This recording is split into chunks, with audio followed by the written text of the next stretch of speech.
Eh bien, Anne-Sophie, si nous devions dresser le portrait type du député européen, il s'agirait plutôt d'un homme autour de la cinquantaine, nettement plus diplômé que la moyenne. Dans le Parlement sortant, un député européen sur trois était une députée. Leur mandat dure 5 ans. L'âge minimum pour être élu dépend de chaque État. 18 ans en France, 25 ans en Italie. Alors chaque député européen, d'où qu'il vienne, touche la même indemnité, 6 825 € net par mois. À cela s'ajoute une indemnité de frais généraux, 4 513 € par mois.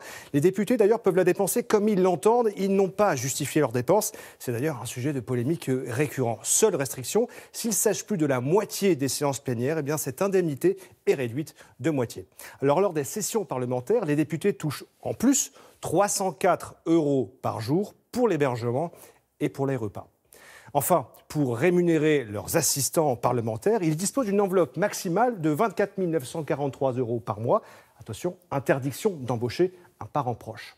Alors pour garantir leur indépendance, les députés européens bénéficient également d'une immunité parlementaire. Ils ne peuvent pas être recherchés, détenus ou poursuivis pour leurs activités liées à leur mandat. Mais en cas d'acte grave, le Parlement peut voter la levée de l'immunité. C'est arrivé plus d'une trentaine de fois. Alors l'agenda des députés européens, on le sait, est rythmé par des allers-retours incessants entre Bruxelles, où se déroulent les négociations, et Strasbourg, où sont votés les textes. Et une fois par mois, c'est donc un déménagement impressionnant. Il y a 1500 malles, 2 TGV spéciaux, 3000 assistants et fonctionnaires, sans compter les interprètes, parce que pour être bien sûr que tout le monde se comprend, il faut traduire chaque texte, chaque intervention en 24 langues.